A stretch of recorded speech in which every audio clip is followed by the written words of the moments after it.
کی آدم خور شیرنی۔ Part 5. میں نے جب تحصیلدار سے پوچھا کہ وہ کس جگہ سونے کا ارادہ رکھتا ہے تو اس نے آہستہ سے کہا، جناب میں یہاں نہیں سو سکتا، میں واپس اپنے گاؤں جاؤں گا۔ چمپاوت وہاں سے صرف 4 میل دور تھا، لیکن کون جانے وہ 4 میل طے کر بھی سکے گا یا نہیں۔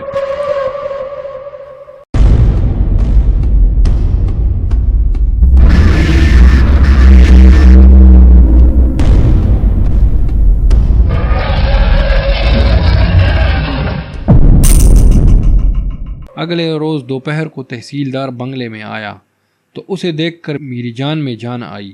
ابھی میں اس سے بنگلے میں رات نہ گزارنے کی اصل وجہ دریافت کرنے ہی والا تھا کہ نیچے وادی میں سے ایک شخص ہامتا کامتا آیا اور کہنے لگا، جلدی چلیے صاحب، آدم خور نے ابھی ایک لڑکی کو مار ڈالا ہے۔ اس نے پھلے ہوئے سانس اور گھبرائے ہوئے لہجے میں جو کچھ کہا وہ قطعاً میرے پلے نہ پڑا، سوائے اس بات کے کہ آدم خور نے ایک لڑکی کو مار ڈالا ہے۔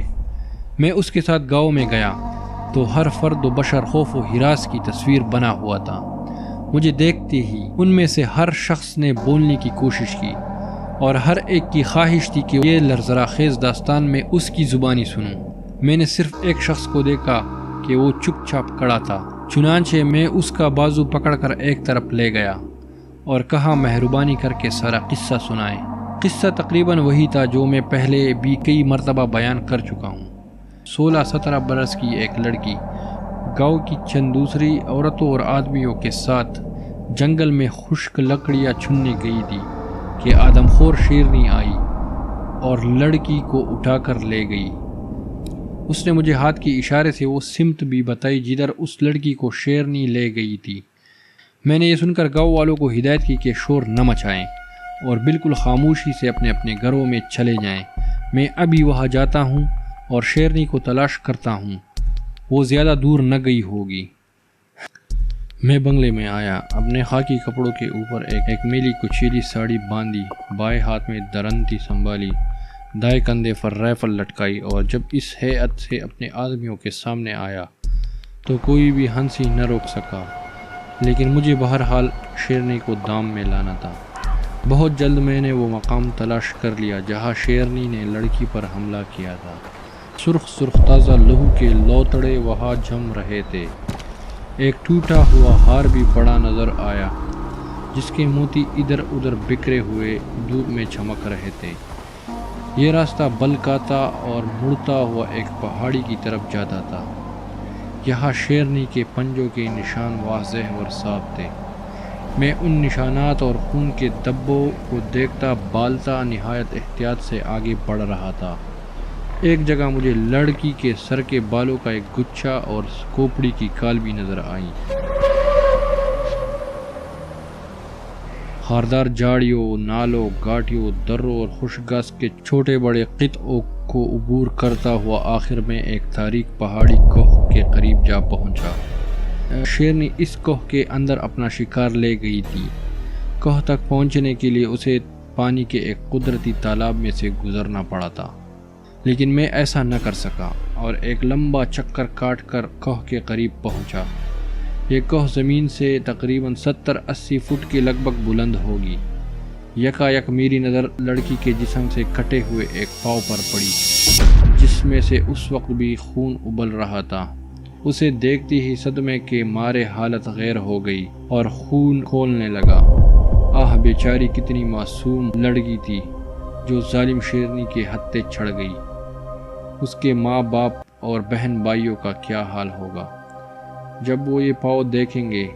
میں نے پاؤں اٹھا کر ایک جگہ پتھروں اور مٹی میں چھپا دیا تاکہ واپسی پر اسے ساتھ لے جاؤں اور وہ لوگ مرنے والی کا کریا کرم کر سکیں۔ میرے حساب کے مطابق آدم خور شیرنی اس لڑکی کی ہلاکت کے بعد 426 افراد کو موت کے گھاٹ اتار چکی تھی، اور اب میں نے سوچ لیا تھا کہ یا تو اس کا قصہ پاک کر دوں گا یا خود مر جاؤں گا۔ میرے قدموں کی آہٹ پا کر شیرنی کوہ کے اندر ہی سے غرائی، لیکن میرے سر پر جنون سوار ہو چکا تھا۔ میں نے اس کے غرانے کی قطعاً پرواہ نہ کی اور ایک جانب کھڑے ہو کر درنتی زور زور سے جھاڑیوں پر مارنے لگا۔ تھا کہ شیرنی مجھے عورت سمجھ کر کوہ سے باہر نکل آئے۔ یہ مرحلہ اتنا نازک اور خطرناک تھا کہ آج بھی مجھے اپنی اس روز کی جرأت بلکہ حماقت پر تعجب ہوتا ہے۔ ذرا سی غفلت پر شیرنی مجھے ادھیڑ کر رکھ دی تھی، لیکن یہ خطرہ مول لیے بغیر چارہ بھی تو نہ تھا۔ میں دیر تک جاڑیوں پر درندی چلاتا رہا اور شیرنی غراتی رہی مگر کوہ سے باہر نہ نکلی۔ اب میں نے کوہ کے اندر پتھر پھینکنے شروع کیے۔ آدھ گھنٹے کی کوشش کے بعد شیرنی کا غیظآلود چہرہ کوہ کے اندر نظر آیا اور وہ منہ میں لڑکی کی لاش دبائے باہر آ رہی تھی۔ وہ لمحہ جب میری اور اس کی آنکھیں چار ہوئی مرتے دم تک یاد رہے گا۔ اپنے سامنے ایک دوسری عورت کو دیکھ کر شیرنی نے لڑکی کی لاش منہ سے نکال کر وہی ڈال دی اور چھلانگ لگا کر میری طرف لپکی۔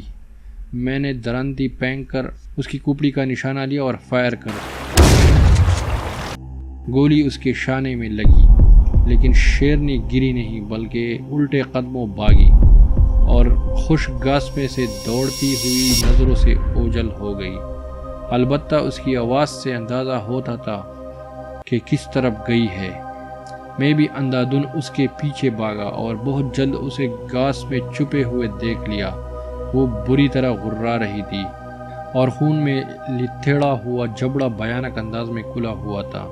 میں نے دوسرا فائر کیا۔ شیرنی اس مرتبہ اچھلی اور پھر پیچھے دوڑی اور یک لخت غائب ہو گئی۔ گھاس میں آہستہ آہستہ رینگتا ہوا میں آگے بڑھا تو معلوم ہوا کہ یہاں سے ایک عمودی ڈھلان شروع ہوتی ہے اور پھر میں نے اسے دیکھ لیا۔ وہ 50-60 گز نیچے ایک چٹان پر مردہ پڑی تھی۔ میں نے خوشی سے حلق پھاڑ کر نعرہ لگایا اور پاگلوں کی طرح گاؤں کی طرف دوڑا۔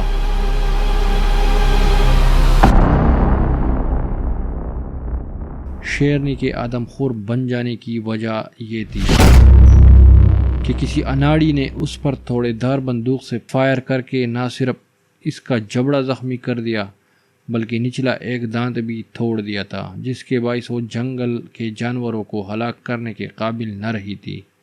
لیکن انسانی شکار اسے آسانی سے مل جاتا تھا۔ کاش اس بدبخت شکاری کو علم ہوتا کہ اس کی معمولی سی غفلت نے کتنے گھر اجاڑ دیے اور کتنے دلوں کو ویران کر دیا۔ لیکن ایسے لوگ ہمیشہ دنیا میں رہے ہیں اور رہیں گے جو ان باتوں پر زیادہ غور نہیں کرتے، اور ان کی ذرا سی کوتاہی کتنی بڑی تباہی کا باعث بن جاتی ہے۔ اختتام۔